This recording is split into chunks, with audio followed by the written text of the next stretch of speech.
All right, let's dive into one of the most legendary speeches of our time, Steve Jobs' 2005 address at Stanford. But we're going to look at it through a really unique lens, a powerful Hindi interpretation that helps bring his life-changing wisdom to millions in a whole new way. We're going to unpack the three simple stories that ended up shaping a generation.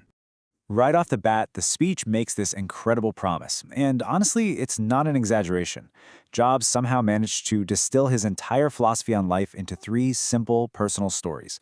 Our job today is to unpack them, one by one, to really get what made his perspective so revolutionary. And that's really the magic of it, isn't it? No complicated theories, no dense academic language. Jobs just shared a lifetime of lessons through three stories from his own life.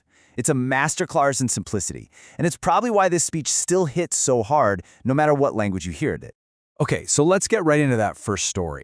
He calls it connecting the dots, and it's all about learning to trust the journey. Believing that all the confusing, random, and even tough moments in your life will somehow eventually make perfect sense. So if you look at his early life on paper, it doesn't exactly scream future tech visionary, does it? He gets adopted with this one big promise that he'll go to college. He gets in, but drops out after just 6 months, totally lost and burning through his parents' life savings. For the next year and a half, he's basically a nomad, sleeping on friends' floors and just wandering. And during that time, since he had no required classes, he just followed his curiosity. And that led him into a calligraphy class. Why? Well, just because he thought it was beautiful and fascinating. At that moment, it had absolutely zero practical use in his life. It was a completely random, seemingly useless dot. But then, 10 years later, that dot connected. While he was designing the very first Macintosh computer, he remembered everything he'd learned about beautiful lettering.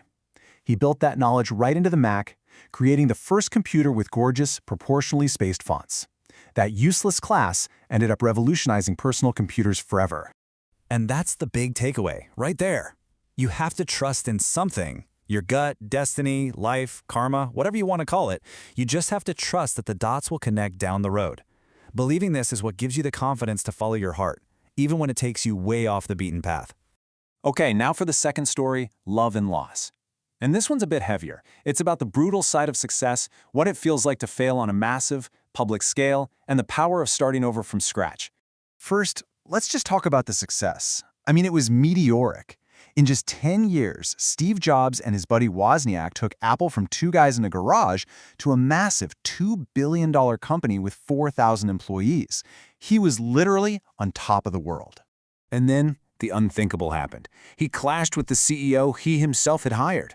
The board took the CEO's side, and just like that, at age 30, Steve Jobs was publicly fired from Apple, the company he built, his entire life's work, gone.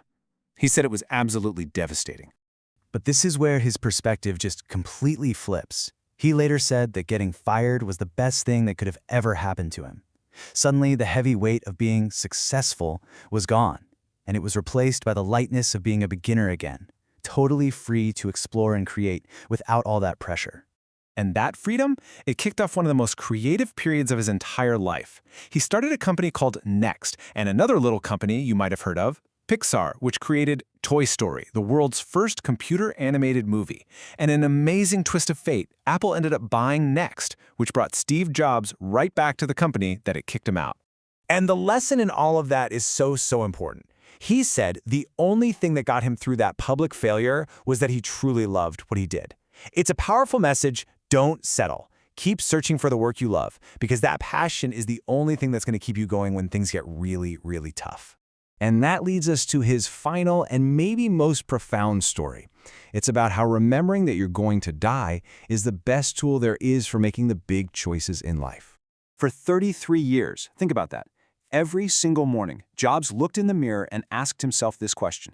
And he said that whenever the answer was no for too many days in a row, he knew he had to change something. It's such a simple but incredibly powerful filter for your life. And this wasn't just some philosophical exercise for him. It was real. About a year before he gave this speech, he was diagnosed with cancer. The doctors told him it was terminal and that he should go home and get his affairs in order, which, is basically doctor code for prepare to die. So he lived with that diagnosis for a whole day. But later that evening, they did a biopsy, and there was a stunning twist.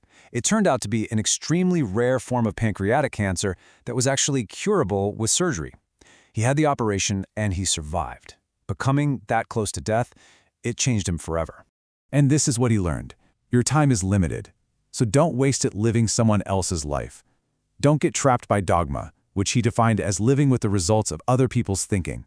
And maybe most importantly of all, have the courage to follow your heart and your intuition. He believed they somehow already know what you truly want to become. He closed his speech with one last piece of advice. Just 4 simple words that have since become absolutely iconic. Stay hungry, stay foolish. That was his final wish, not just for the students, but for everyone, including himself. It was a whole philosophy packed into 2 phrases. And this is where that Hindi interpretation offers such a fantastic breakdown. It frames stay hungry as this constant, unending desire to create, to learn, to do something new. And stay foolish is all about humility. It's about having the wisdom to know that you don't know everything. Because it's only when you can admit you might be a fool that you're truly open to learning. So in the end, all 3 of these incredible stories, connecting the dots, love and loss, and remembering death, they all point back to this one final powerful question. With all the noise and all the expectations from the outside world, what is your inner voice telling you to do? That's the real lesson.